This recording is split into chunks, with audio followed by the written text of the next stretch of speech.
Okay, in today's video, I want to talk about decoding neurodiverse scripting while your ASD spouse repeats phrases during conflict. So let me start with something that might feel very familiar to you, the NT wife. You're in the middle of a serious conversation, maybe it's about something that hurts you, or maybe it's about an emotional connection or lack thereof, or maybe it's about something that really matters to you, and your ASD husband says something like, well, I already said I'm sorry, or I don't know what you want me to say, I don't know what you want me to do, or what am I supposed to do differently, or you always do this, or you always say this, I didn't do anything wrong. And then they say it again and again and again. The same words, same tone, same loop. And inside you, something starts happening. You start thinking, are they even listening? Are they just shutting down? Are they gaslighting me? Do they think I'm dumb? Why won't they engage like a normal conversation is supposed to go? And if we're honest, it doesn't just feel frustrating. It feels invalidating, dismissive, and even intentional. But here's what I want to do today. I want to completely flip the lens on this moment, because what looks like defensiveness, stonewalling, lack of care, inconsideration, insensitivity, narcissism, it's often something very different. It's not a refusal, believe it or not. It's a neurological survival pattern. So let's look at what scripting actually is. I want to define this very clearly.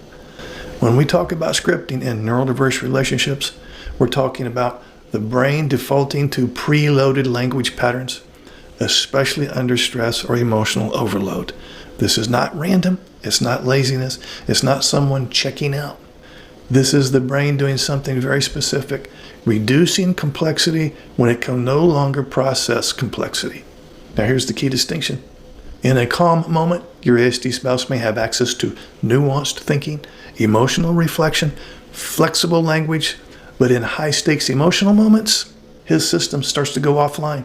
We're talking about the prefrontal cortex now. And what comes online instead? The survival brain. And what's part of the survival brain?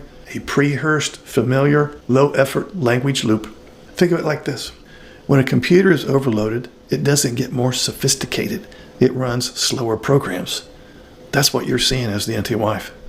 So now let's talk about what's actually happening in the ASD brain. We're going to go deeper here because this is where everything starts to click. During emotional conflict, especially in neurodiverse dynamics, three things spike. Cognitive load. There's too much to process. Emotional tone, facial expressions, implied meaning, expectations, past history. That's a massive processing demand. Sensory overload. Even if it doesn't look sensory, it is. The nervous system is experiencing increased volume, even normal speech can feel loud, emotional intensity, which is processed like sensory input, and rapid back and forth pacing. Executive function strain. This is the big one. Executive function is what allows someone to generate new language, adapt to responses, hold multiple perspectives at once, but when that system is overwhelmed, novel language shuts down, and the brain says, I can't create something new right now, so I'm going to reuse something I already have. And that's when scripting comes in. Now we're going to talk about why the loop happens. Let's talk about the repetition specifically, because this is the part that drives people crazy. Why the same phrase over and over? Because here's what's happening. That phrase is not just communication, it's an anchor, a neurological anchor. When everything feels unstable internally, thoughts are scattered, emotions are rising, processing is slow, the brain grabs something stable, something known, something predictable, and repeats it. So when your ASD husband says something like, well, I already said I'm sorry, they're not trying to communicate. They're trying to regulate. They're trying to stabilize. They're trying to hold on to something that feels certain. And here's the hard truth. The more pressure your ASD husband feels, the tighter he will hold on to that script. Now let's talk about why it feels so personal to you, the NT wife.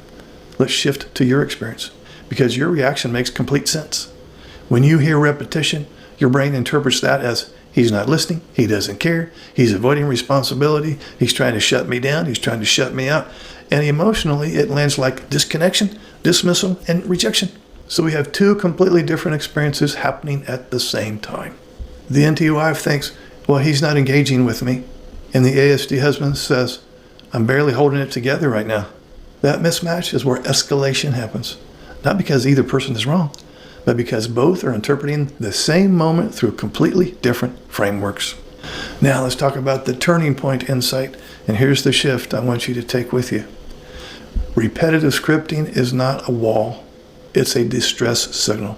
It's the equivalent of the nervous system saying, I can't process more input right now. And if you, as the NT wife, treat it like defiance, you'll push harder. And guess what? The harder you push, the more the system shuts down. But if you recognize it as overload, you'll change your strategy entirely. So on that note, let's look at what actually works in the moment. Let's get very practical here. What do you do when this happens? First, you slow the interaction down. Instead of, why do you keep saying that? Answer me. Try, you know what? I think this might be getting overwhelming. Let's slow this down. You're not agreeing. You're regulating the pace. 2, reduce language demand. In the heat of the moment, your ASD spouse can't generate complex responses. So don't require it. Instead of, explain what you're feeling. Try, do you need a minute or should we come back to this later? 3, name what's happening gently. And this is powerful. You can say, I notice you're repeating that phrase over and over. That usually means that this is getting really intense for you. So you can say that not as criticism, but as translation. Number 4, offer an exit without punishment. And this is critical. If leaving equals failure, he will stay stuck in the loop. So instead say something like, you know what, let's pause. We can come back to this when we're both clearer and calmer. Now the nervous system has somewhere to go. Number 5, revisit later when the prefrontal cortex is back online, along with the parasympathetic nervous system. And this is where real communication happens, not in a peak, but after regulation. Now here's a little coaching moment for you. We're going to reframe this in real time. I want to show you the difference, okay? Your old interpretation could be, he's stonewalling me. Your new interpretation could be, his system is overloaded and he's clinging to a script to stay regulated. Your old reaction could be to push harder, demand clarity, increase emotional intensity. Your new response could be to slow down, reduce input, create space. And here's what happens over time when you shift this. Fewer escalations, shorter conflicts, more productive conversations later, and most importantly, less emotional damage to the relationship. Now, if this is happening in your marriage, you're not dealing with someone who doesn't care. You're dealing with a nervous system that's hitting its limit. And once you understand that, you stop fighting the wrong battle. Because the goal is not get them to communicate better in the moment. The goal is create conditions where communication becomes possible again. And that changes everything. Now, if this helped you see your ASD husband differently, even just a little bit, that's the beginning of a completely different kind of conversation. I'd be interested in your comments. I will read and respond. Please like and subscribe. See you in the next video. Would you like to schedule a paid private coaching session? This will be in the form of a face-to-face Zoom call. Underneath any of my videos, you'll see this Calendly link. If you click on that link, it'll open up my calendar. You can pick the available days and times that works for your schedule. You'll get a follow-up email immediately after purchasing a session that will have the Zoom link that coincides with the day and time that you picked. I will get an email too that you scheduled a session, and I will be available on that exact day and time, and we will talk. I look forward to working with you. Hey guys, this is Mark. Some of you may not know that I have a lot of books on Amazon. So if you like my videos, you'll like my books. I have several for ASD spouses, for NT spouses, and for the neurodiverse couple. Underneath any of my videos, you'll see this link. Feel free to click on that link and see what's available. I'm sure you'll find something that applies to you. So if you're struggling in your neurodiverse marriage, help is available, one click away.